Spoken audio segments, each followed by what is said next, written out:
everyone, and welcome back to the CLSR. And I'm your host, the counselor. Just want to let you people know you can get a hold of me at TheCounselor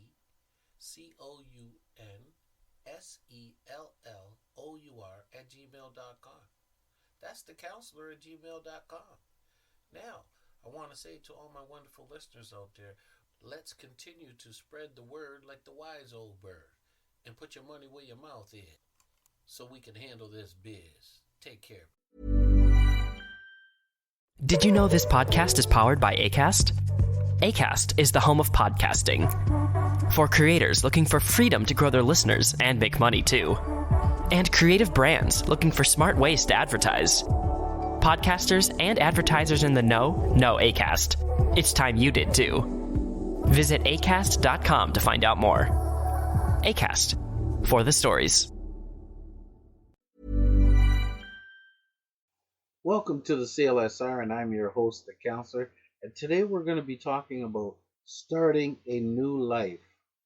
There are many reasons why you might want to start a new life, and many ways you could approach this decision. Like perhaps you could just think about an abusive relationship that you were in, or possibly that you were in a really vicarious situation where you might have been involved in some unsavory behavior. Then you just might have to think about, hey, can I start my life? Can I reset things? Yes, you can always make change for the better.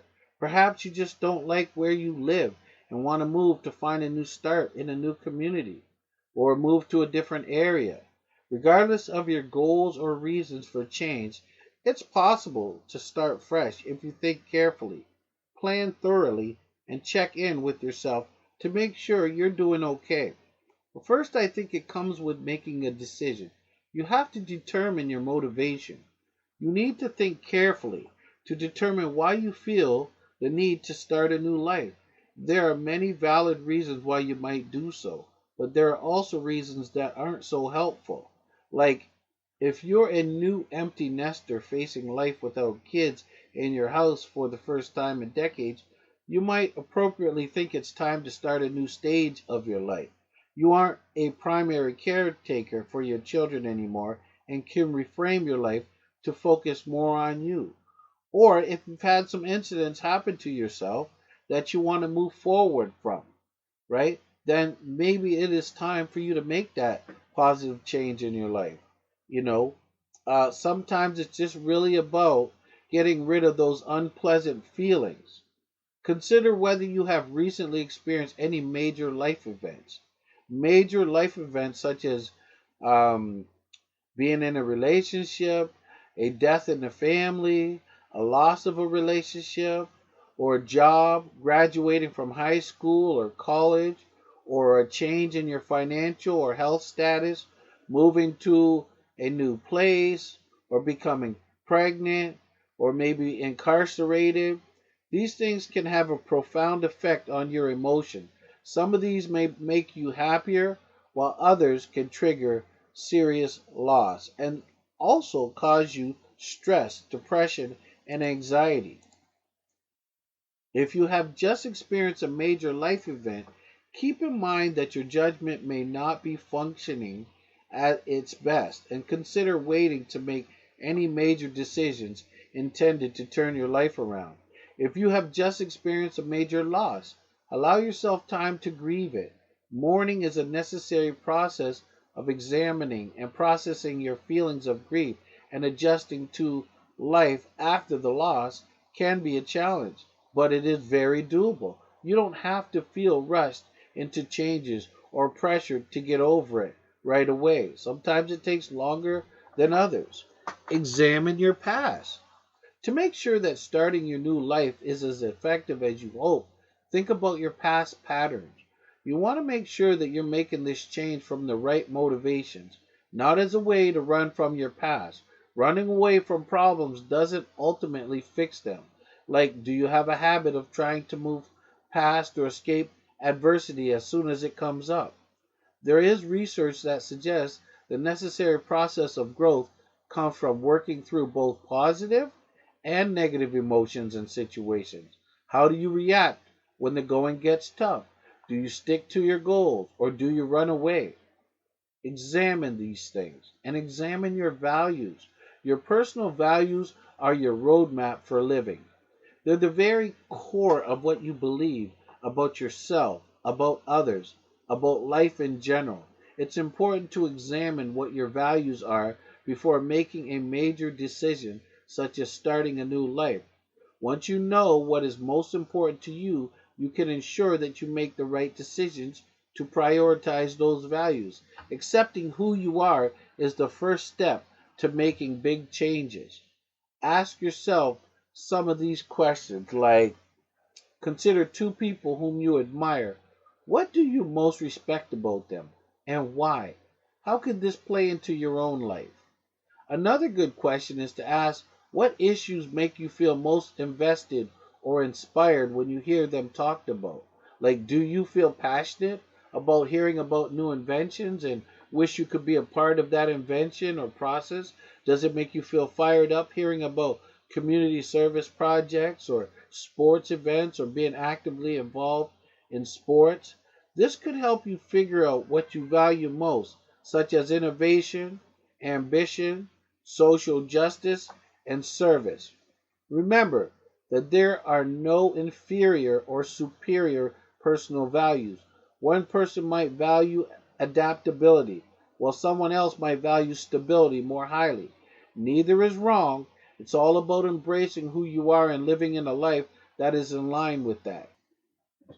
It's also important to find out how big of a life change you want to make. For some people, starting a new life might mean starting everything over, relocating, building new social networks, getting a new job. For others, it might mean smaller but substantive changes, such as ditching old habits or perspective and focusing on developing new value congruent ways of living. Whatever your desire, make sure you're clear about how the big changes are that you're looking to make are in your best interest. Like figuring out what about your life needs to change can be very helpful here. For example, like what is making you unhappy or dissatisfied? Do you need to change everything about your life? Or would it be more effective to focus in on one or two areas? Making change is hard, so you might find it better if you focus on one or two areas, and this will equate to better success, right? Start small and work your way up. Try the best possible self exercise. This exercise can help you figure out what goals to set and what changes you will need to make, right? Think about that. Take a moment to imagine yourself at some point in the future. In this future, you have been granted the magical power to achieve all of your hopes and dreams. You are exactly who and what you want to be. Imagine this is in as much detail as possible. Who do you surround yourself with? Where do you live? What do you do? What does it feel like? Incorporate as much detail as you can to create this clear image. Like you could imagine that you are a successful independent musician with your own band who travels around the country giving shows at small venues.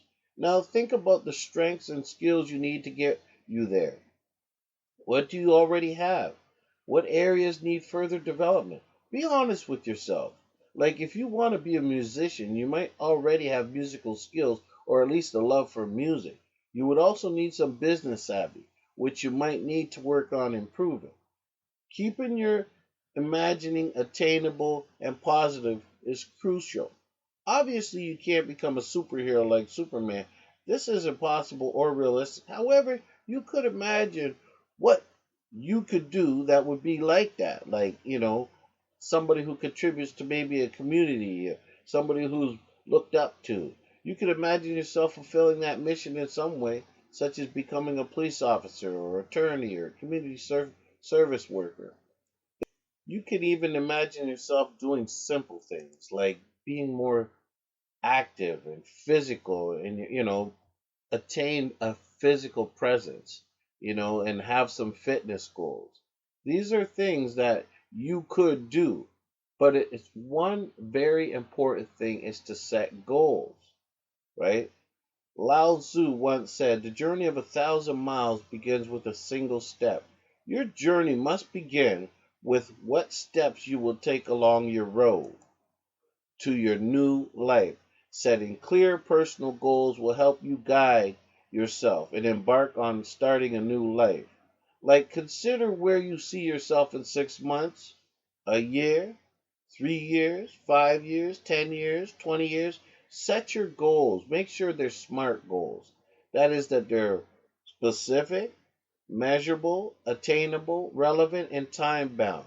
Start by defining your big goal and then break it up into smaller objectives.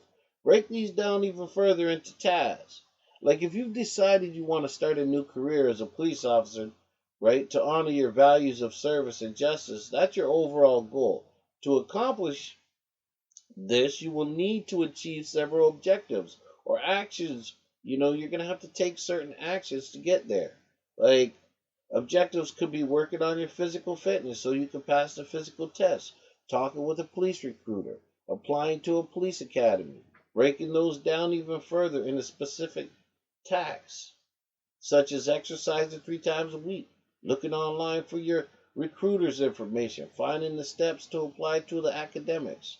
Make sure that you are as concrete and specific as possible when setting these goals. Remember, this could apply to any career. If you want to be in accounting, you're going to have to go through the same thing, right? You're going to take these little steps to get there. This is how you set these goals. But when you're making changes, you have to consider and determine what changes you need to make. This is so important. For a large scale do-over, the list could be very long. If your idea of starting a new life is more limited, such as finding a new career or developing a new worldview, your list of changes might not be as long. In general, you'll probably need to consider changes in several aspects of your life: physical, emotional, geographical, social, financial, career, right? And it's also vitally important for you to make a plan to achieve physical changes. Like, for some people, changing their health condition or fitness level can feel like getting a fresh start on life. Perhaps you've been overweight for some time and want to feel healthier. Perhaps you've always been pretty sedentary, but have decided you'd like to learn to run marathons. Fortunately, physical changes are some of the easiest to make. You can develop healthy habits and talk with your doctor about what plans are right for you. See, weight loss is one of the number one New Year's resolutions. It's also one of those tends to be broken, right? People often break those New Year's resolutions, talking about it for months on end, and then when it comes, shortly thereafter, they quit. See, if your weight is something you'd like to change about yourself, or if it's causing you significant health issues, talk with a doctor about how to lose weight effectively and safely. Your doctor will probably recommend a combination of exercise and healthy eating habits. If your weight problems are very serious, your doctor may recommend a weight loss surgery or medication. You should always consult with your doctor before starting a weight loss plan. Eating better is pretty easy once you know where to start. Rather than thinking of modifying your eating habits as going on a diet, think of them as starting a new lifelong commitment to healthy eating. Incorporate plenty of fresh fruits, vegetables, lean proteins, and whole grains, and skip processed and junk foods. Staying fit is the fifth most popular New Year's Eve resolution. Unfortunately, about 80% of American adults don't get enough aerobic and muscle building exercise. Aim for at least 150 minutes per week of moderate aerobic exercise and do muscle strength exercise. So you want to strengthen those muscles at least 2 times per week. Dress to express how you feel. How you dress affects how you feel about yourself and how others view you. There are studies out there that have shown that when you dress in a way that aligns with your goals, you're more likely to achieve them. So go ahead, wear that little black dress, that nice tight suit that feels good, you know, something you've always wanted to wear and express how you feel. Do that. Make yourself feel good and look good. Make some emotional changes as well. It's not just physical. Changes to yourself and how you handle your emotions can take time, but they're wonderfully rewarding. Changing your emotional outlook can give you a new perspective on the world and really make you feel like you've started a new life. Self growth is a continual process and that you'll spend the rest of your life working on. But I'm going to give you a couple ideas that I recommend. Like, keep a gratitude journal. Gratitude is more than an attitude, it's a way of approaching life, determined to acknowledge even the smallest moments of goodness and beauty. There are researchers out there that have written articles and published papers on the same subject. That, practicing gratitude makes you feel happier and more satisfied with your life. It helps you learn flexibility and adaptability to change, and it increases your physical health and sleep quality, and you can overcome some trauma. Take 5 minutes every day to record something you're grateful for that day. Explore why you're grateful for it and what it brings to your life. This is a subject I'm going to talk about: forgiveness. You got to learn to forgive. There's too many of you holding on to things. You just can't let it go. I don't know, there's your ego, whatever it is. It's just been going on too long and you can't forgive. You have to learn how to forgive because you can't move past things if you can't forgive. I know it's tough. It's almost impossible for a lot of you, but it is possible. Forgiveness releases you from the burden of the past, injury, or pain. You're forgiving of others, not for them, but for yourself, right? There are studies that show that forgiveness makes you feel less angry and anxious, right? Grieve losses. Allow yourself to feel grief and loss rather than trying to hurry yourself to get past it. Properly mourning takes time and patience with yourself. Acknowledging your sorrow is key to working through it and eventually incorporating it into a new life you build after the loss. All right, too many of us, we just want to get past it. Oh, I know it doesn't feel good. You move past it, but some of you move past it too quick. Acknowledge your own needs too. People are all too often taught to deny themselves proper self-care. Acknowledge that you have needs and that this is not selfish to meet them. You don't have to say yes to every invitation or request. Taking some time out for yourself is not wrong. Caring for yourself will not only keep you in check, it'll make you feel better. It will help you interact more positively with others. It's just good for you. I just also recommend that you determine what geographical changes you want to make if you're going to make some. Sometimes moving to a new place is enough to make you feel good, right? It just gets you going on that new life mission that you got. You probably have a new job. You have to build a new circle of friends, and you have to get used to the new community you've entered. You will need to learn to be self-reliant, to build new connections, and become more flexible and adaptable. All excellent skills for you in your life. Pushing past your comfort zone is being proven to improve your performance and increase your likelihood of finding success. This is because you are more likely to work harder and pay more attention when you are in a new, slightly uncomfortable situation. Yes, I said that. Slightly uncomfortable situation, right? Do some research to determine where you will feel happiest in your life. Things to consider include the crime rate, right? You know, some neighborhoods, the unemployment rate, the average cost of living and property costs, and whether there are experiences available that match your culture and interests, right? Think about this. This is so important. Too many of us don't do that. We just move where, the rent's cheap or where it's more affordable, but we're not thinking about what's there that's going to impact us. See, when you move to some of these communities, you got to understand that there's some serious influence that goes on. Like when you move to the cheaper areas, remember that's going to give you a certain mindset. You're going to see things that aren't really congruent to who you really are. You might be in the community because it's cheap and you're like, you know what, it's affordable. But think about the mental influence. If you're in a neighborhood where it's high crime and you see people who aren't keeping their properties up or buildings that have excessive garbage, this affects your mood and your attitude and your perspective of society. Think about that, right? Or if you're in quarters where it's cramped, if you're living in a very cramped situation, or if your neighbors are fighting and you're hearing arguing and you can't sleep properly, or if you're in a neighborhood where it is highly priced but it doesn't have any amenities, or nobody's doing anything. They're neighborhoods where you're in the suburbs and nobody talks with anybody. Everyone has a big house. Everybody has a little bit of money, but they all keep to themselves. There's no active engagement. It looks good, but unfortunately, they have all these things, these courts, these parks. Nobody's in them. People are afraid to go out. So you got to look at these things because these impact.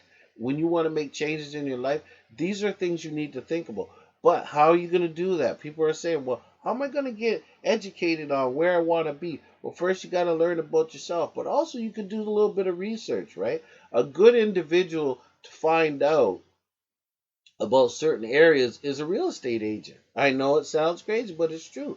Find out how can you get in contact with a real estate agent, which is really easy going online, and you just, you could get them to do a report for you on the area. It'll tell you about the walk score. It'll tell you about houses in the area. It'll even tell you about crime in the area and the average income, right? So that's going to really help. It'll talk about amenities in the area.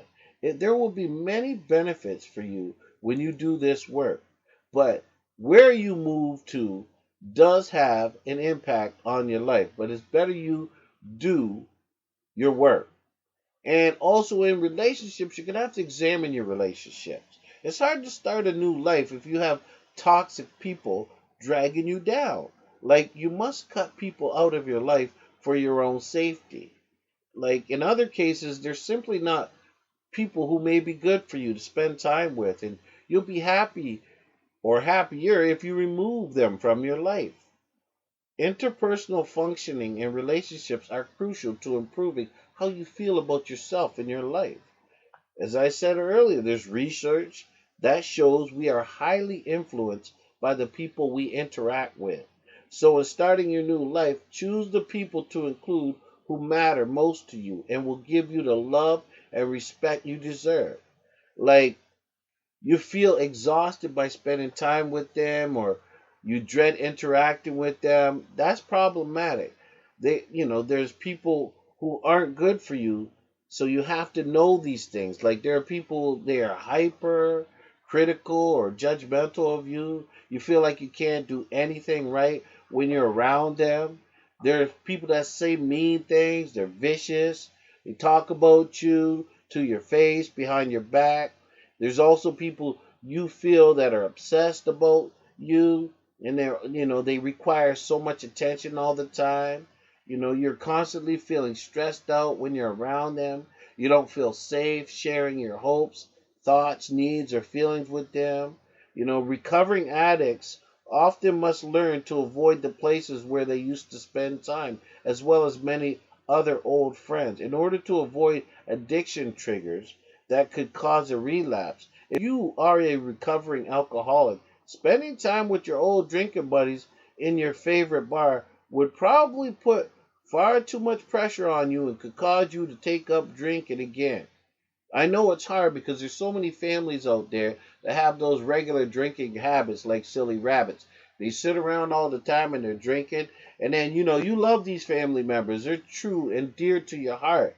And it's like something that the whole family does. They always want to get together with these family members, but they're always drinking, or there are always some drugs around. But you love them and you got to be around them. You know what I mean? But the thing is, these habits go hand in hand. And so what you're going to have to do is you're going to have to limit some exposure to this, especially if you don't like it. If you're not a drinker and you don't want your kids to be, then you're going to have to limit some of that interaction. You're going to have to make some wise decisions, right? It may also be helpful for you to make social changes if you are recovering from domestic or relationship abuse. Many victims of domestic abuse have been isolated by their abusive partners until they have very few connections that are not carefully monitored or controlled by the abuser. Learning to find sources of social support and caring is very helpful in starting a new life after surviving abuse. You can consider finding support at support groups for domestic abuse survivors in your faith community or through mental health provider referrals. These are things you're going to have to do. You're really going to have to cleanse your social life. I said it, you're going to have to do it. Yeah, getting rid of those toxic relationships is often very hard. After all, you probably wouldn't have started a relationship with that person if you didn't like something about him or her. However, eliminating unhealthy social relationships will help you move forward to a happier, healthier life. How are you going to do this? Well, first, I suggest you speak with the person first. In some cases, the person may not realize that this behavior is causing you distress and pain.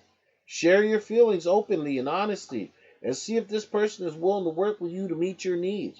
If not, you don't need that person in your life.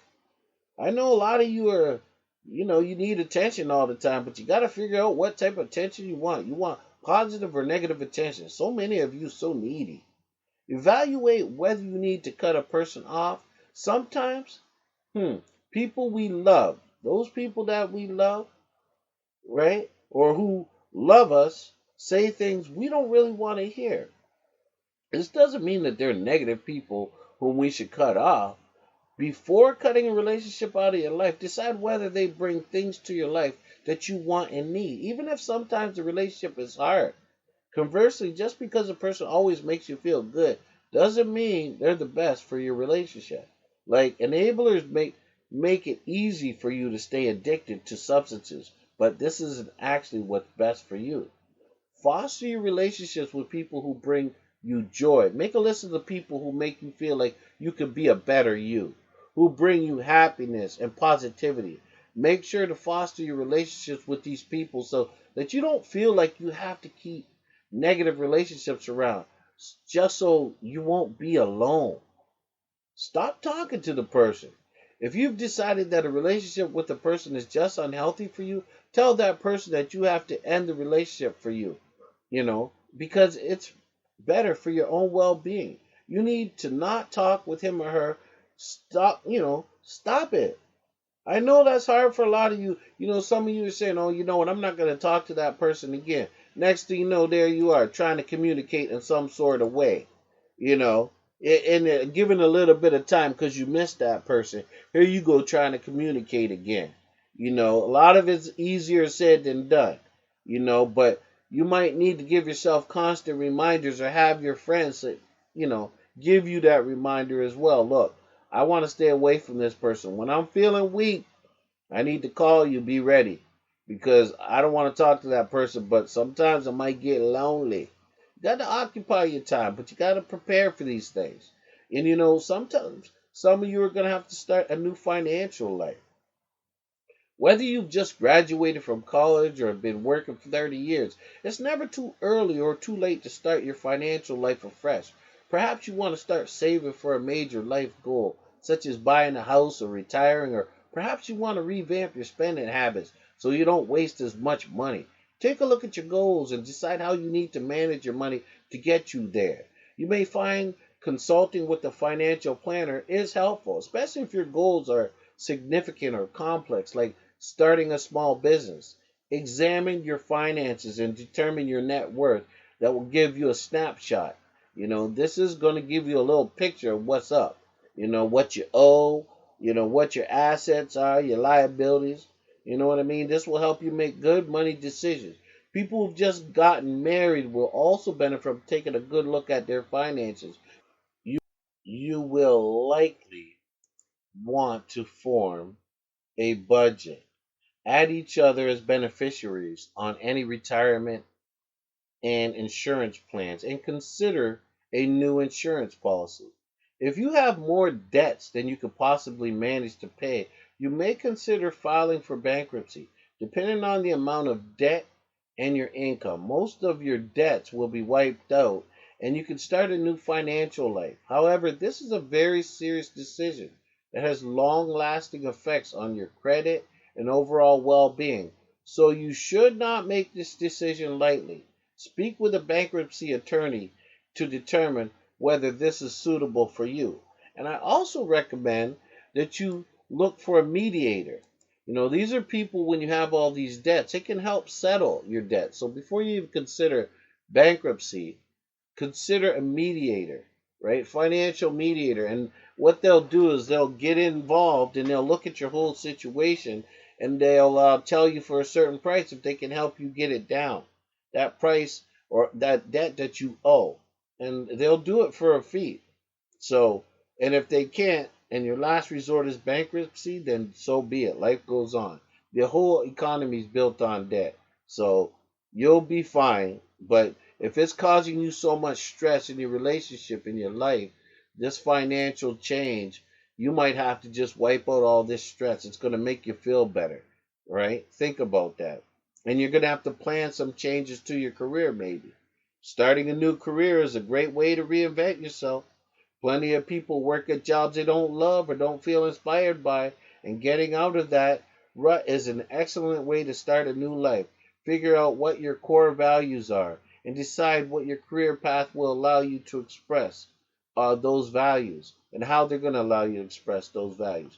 Take your current skills and aptitudes into account. What do you know? What are you good at? What unconventional skills do you have? Like perhaps you're a real people person who feels inspired by interacting with others, and you don't get to do that in your current job. This could be something that you're good at and always something you wanted to do. It's a personal thing to you. Don't feel limited by what you currently know or what your current life situation is. No matter where you start, you can become what you want to be. Like if you decide that because you're a people person, you want to become a therapist or a teacher, you will likely need further education. But you can accomplish that. You're never stuck where you are. Reframe failure. When you think about failures as learning experiences, they stop being able to hold you back from accomplishing what you want for your new life. Instead of focusing on the mistakes you made and allowing them to drag you into the past, think about what you can take from them for success in the future. Give yourself smart career goals. This means they are specific, measurable, achievable, realistic, and time-bound. Decide where you want to be 6 months from now, a year, 5 years, right? Determine how you will know when you have found this success. This is so important. And another thing is it's key to talk with other people. But make sure they're not trying to dissuade you from your intent. When you want to start a new life, it can be helpful to talk to people who are living the type of life that you want. That's important. This is helpful because it can give you an idea of how to get there. Like if you want to drop your 9-to-5 corporate job, right, and become a life coach, it will help if you could find out what other life coaches did to get themselves there so you have a roadmap. Asking people about their past also allows you to build support networks that can be very helpful in setting out on your new life journey. It's also very good for you to ask people hard questions about your new life. It can be easy to idealize a new career or a new community. Understanding the nitty-gritty details of what you're about to embark on will help you stay on the course, even when you encounter roadblocks. Remember, this might scare some people, but it shouldn't scare you if you're determined. You'll be fine. If you need to make the change, make it. A lot of times we're not happy because we're not making changes that we need to make when we need to make them. Because we're afraid of so many things, or we put so many barriers in front of ourselves that when it comes to taking these steps, we're scared because we put all that. Don't focus, on how you're going to do it. Focus on what I'm going to do first. Find your target first and then go from there, right? You might daydream about ditching your boring job in Kansas and moving to Miami, where it's considered paradise. Unless you've talked to people who live there, you might discover things you didn't know, such as the fact that it's incredibly expensive. Healthcare is often hard to find. And if you aren't island born or a native to those areas, you'll always be in the hole or being considered a foreigner. That wouldn't mean you wouldn't love your decision to move. It's just that these are things to consider when you are looking for a better life. It's also important to get support. Starting a new life can be a daunting prospect. Surround yourself with people who love you and respect you and can help you on your journey. Knowing that you have sources of emotional support will help you feel strong and capable as you face your new life. If you don't have family or friends who can support you, consider looking in other places. Support groups and faith communities are common places where people find themselves looking for support. And you got to check in with yourself. Making the big life changes necessary to start a new life takes work, dedication, and patience. It can be stressful and intimidating. Make sure that you check in with yourself frequently. How are you feeling? What behaviors are you enacting? Are you worried about anything? Keeping a reflective journal can help you understand your emotions and determine whether these are areas in which you need more support or development. It's not uncommon for huge changes to trigger feelings of depression. If you frequently feel sad, empty, worthless, or hopeless, have you experienced a loss of pleasure in things you used to enjoy? Have seen changes in your weight or sleep habits? Frequently feel anxious or guilty or are considering harming yourself? Seek help. Call a doctor or a mental health professional. If you're experiencing suicidal thoughts or plans, you're going to have to call 911 and get help or jump into a hospital, emergency room. Get in there, do something to make sure that you're okay, because life changes sometimes can be more stressful than we think. So we have to keep it simple. Don't try and do too much too often too quick, right?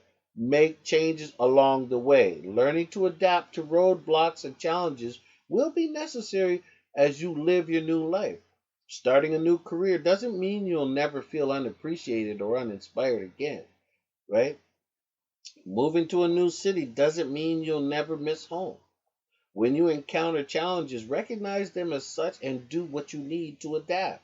You may encounter roadblocks on your journey to your new life, like perhaps you wanted to join the Green Berets to fulfill your core values of service and honor, but found out you're too old to enlist. You could view this as a failure and the destruction of your dreams, or you could go back to the drawing board and determine whether these or other things could do better and allow you to express those core values and go in a different direction. You're going to have to make changes when change is required. Consider counseling. Even if you don't think anything is wrong, it could be helpful to see a counselor or therapist when you're considering starting a new life. You'll be making some major life changes, and stress pretty much always accompanies decisions like this. A therapist will give you a safe sounding board to explore your hopes and fears as you make these changes. Your counselor or therapist can also help you learn helpful ways of thinking and reading and reacting, to challenges. Many people believe that people with only everyday issues wouldn't benefit from therapy, or that it's only for people with serious problems. The truth is, going to a therapist can be a lot like seeing your dentist for a cleaning. You're dealing with little buildups of minor problems before they become disastrous. Some people believe that seeing a therapist is a sign of weakness or that you're broken, but this couldn't be further from the truth. Seeing a therapist is a sign that you're caring about yourself and about what you want in your life. And you want a good life, and you want to look forward to changing your life, and you want to be positive in making those changes, and you're going to do everything that it takes to take care of yourself. And a therapist could be part of this. All right? It's a good thing. So remember, when you're making life changes, you have to make sure you focus, all right, on what changes that you want to make. Don't try to make big changes. Understand you have to be patient, disciplined. Also understand that you have to know a little bit about yourself, your true core values, and what's realistic. Set your SMART goals. Make sure that you do your work, right? When you're wanting to make life changes in regards to the places that you live, places that you work. You don't want to just move into a career where, you were living a certain lifestyle, making a certain amount of money, being able to afford certain things, and then you move into another career where, you're going to struggle a little bit. You're going to be happier in the long run, but you have to be prepared for that. You might have to make that adjustment, but you also have to make the mental adjustment. So we've talked about a few areas that you could make in your life, and these life changes are important for many, many people, because when you feel stuck, you start to get into a depression, and you start to feel your value in life, the values that you have are deteriorating without making some change. So be like the wise old bird and spread the word, and don't be afraid to make changes in your life. I know there's a lot of other things we didn't talk about, like expectations. Some of you are going to have expectations if you're in relationships and you want to make changes, but the other person doesn't want to make changes. So some of these expectations could differ, and it cause you stress and be problematic for the relationship. You could be in a strong relationship and want to make some changes, but if they don't, this could be a big, big issue. Moving forward, you got to decide what's in your best interest. A lot of us decide what's in both best interests, but the truth is, if you're not happy, you got to figure out what's going to make you happy, because there ain't no sense of being in a relationship you're not happy and you're up there trying to pretend. It's not good. Say what you mean and mean what you say, right? Whether the person likes it or not, they have a decision to make. Everybody's human. They might not be happy with it, but depends where you're at in your life. You got to make a decision, and too many of you balance on this one premise of, oh, you know what? I could do this later on, or I'll do this, or this is going to change. No. Things don't usually change unless you work on changing them. Remember that. Things don't change. People don't just knock on your door and life starts to change. You got to make active decisions. Your dreams and they'll never come true if you don't do something. If you don't do, they usually don't come true. You got to put action. All right, there are steps to take, but you got to take action. All right, so be like the wise old bird and spread the word, and I want you people to take care of yourself.